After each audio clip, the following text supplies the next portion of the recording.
Have you ever noticed that right before something beautiful happens in your life, everything seems to fall apart first? The job you lose, the relationship that ends, the plans that crumble. What if I told you these aren't accidents? What if they're actually divine preparations? Ibn Arabi taught that Allah sometimes empties our hands not to punish us, but to prepare us to receive something we couldn't even imagine. Today, we're exploring 7 unmistakable signs that your current struggles aren't endings, they're beginnings. If you're going through a difficult season right now, if you feel like everything you touch turns to dust, if your prayers seem to echo in an empty sky, this message is specifically for you. Because what you're about to discover will transform how you see every closed door, every delayed answer, every moment of divine silence. In the mystical tradition of Islam, there's a profound understanding that most people miss entirely. When Allah wants to elevate a soul, He doesn't simply lift them up from where they are. Instead, He creates the precise conditions necessary for that elevation to occur naturally, organically, inevitably. Think of it like this. Before seed can become a mighty tree, it must first be buried in darkness.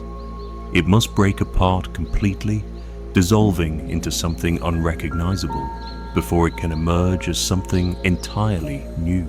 The darkness isn't punishment, it's preparation.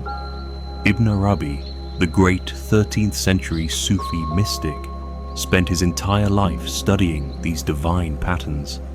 He discovered that Allah's preparation of a soul follows certain recognizable signs, 7 specific indications that appear in every seeker's journey right before a major spiritual breakthrough. But here's what makes this knowledge so powerful.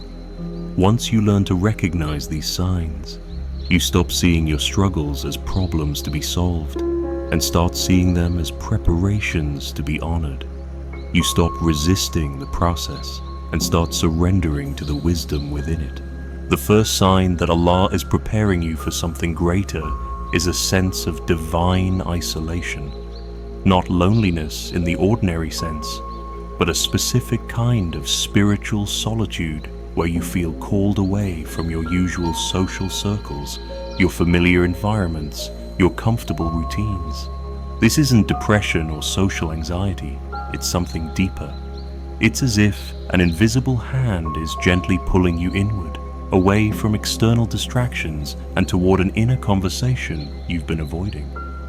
Ibn Arabi called this khalwa, the sacred withdrawal. He taught that before Allah grants a major elevation, He first creates the space for that elevation to occur. This means removing certain people from your life, certain influences, certain comfort zones that would prevent your next level of growth.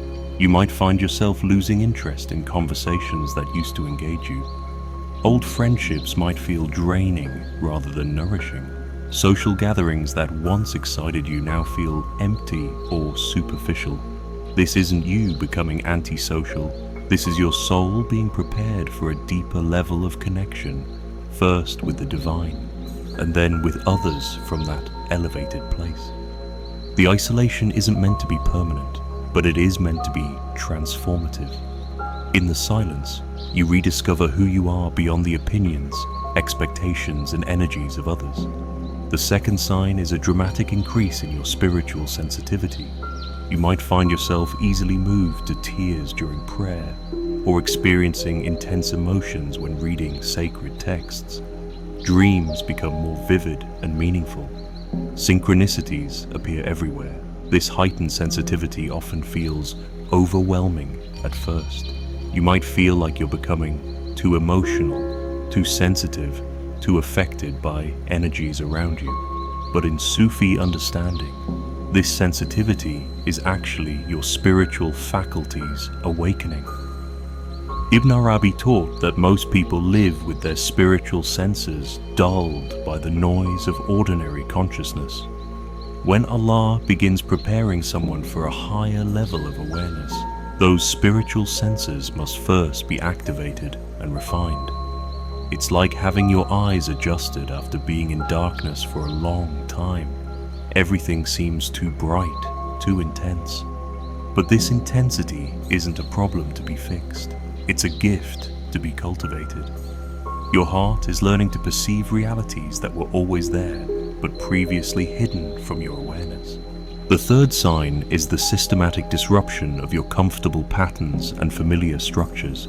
This might manifest as job loss, relationship changes, health challenges, or financial shifts, but always in ways that force you to rely on something deeper than your usual coping mechanisms.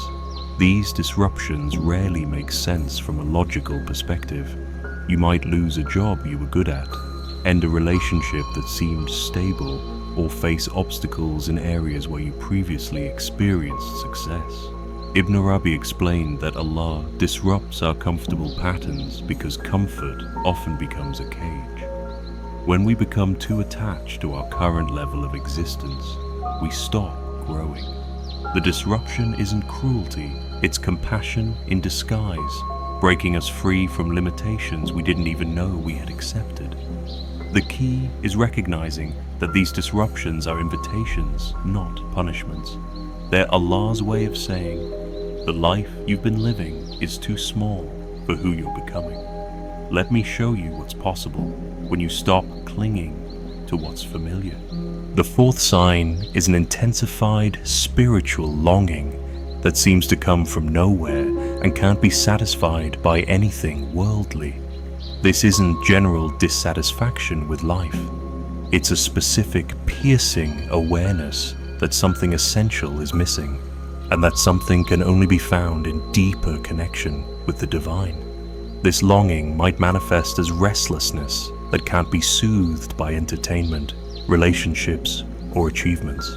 You might find yourself reading spiritual texts with desperate hunger, or spending more time in prayer and contemplation, not out of duty, but out of genuine need.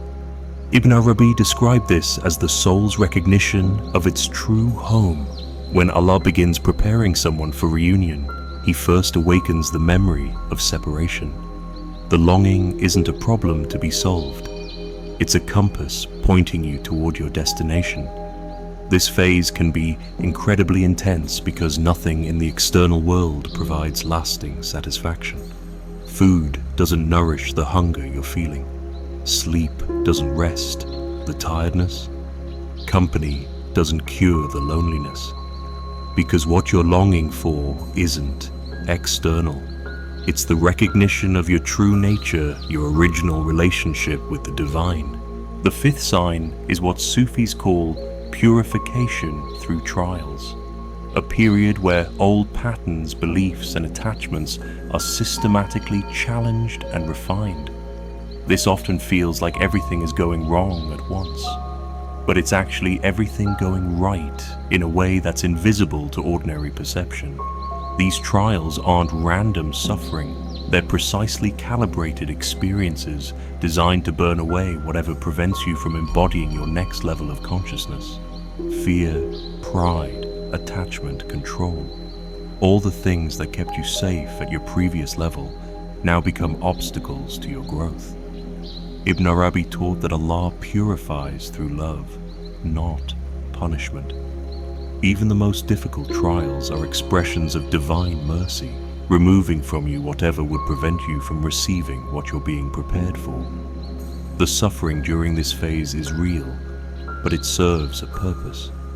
It's like fire refining gold. The heat is intense, but it's not destroying the gold. It's revealing its true nature by burning away everything that isn't gold. The sixth sign is receiving what mystics call downloads of inner knowledge. Sudden insights, understandings, or awareness that seem to come from beyond your ordinary thinking mind. You might find yourself knowing things you've never studied, understanding concepts that previously confused you, or receiving guidance that proves accurate despite having no logical basis. This direct inner knowing is one of the clearest indicators that your consciousness is expanding beyond its previous limitations. It's Allah's way of preparing you for the level of insight and wisdom you'll need for what's coming next in your journey. These downloads often come during quiet moments, in prayer, during walks, just before sleep, or upon waking. They're not products of intellectual analysis, but gifts of spiritual perception. Ibn Arabi called this kashf, the unveiling of hidden realities. The important thing is to receive these insights with gratitude rather than trying to analyze or control them. They're preparing you for a way of knowing that transcends ordinary learning. The seventh and final sign is perhaps the most profound. Surrender begins to feel natural rather than forced. Where you once struggled against circumstances, fought for control, or exhausted yourself trying to make things happen, you now find yourself naturally releasing, trusting, allowing. This isn't passive resignation, it's active surrender. You still take inspired action, but from a place of flow rather than force. You still care about outcomes, but you're not attached to them. You still have preferences, but you're genuinely okay when things unfold differently. Ibn Arabi taught that this natural surrender is actually the return to your original state. Before fear and control patterns took over, your soul knew how to dance with divine will rather than fight against it. The preparation process gradually dissolves the barriers to this natural state. When surrender becomes effortless, you know you're ready for what Allah has been preparing you to receive. Because what you're being prepared for requires you to be someone who can receive it gracefully, hold it lightly, and share it freely. If you recognize these signs in your current experience, receive this as a sacred invitation. You're not falling apart. You're being carefully prepared for something beautiful. You're not being abandoned. You're being refined. You're not losing your way. You're finding it. The difficulties you're experiencing aren't evidence that Allah has forgotten you. They're evidence that He's actively working in your life, preparing you for blessings you haven't even imagined yet. Trust the process. Honor the preparation. And remember, the caterpillar doesn't know it's becoming a butterfly.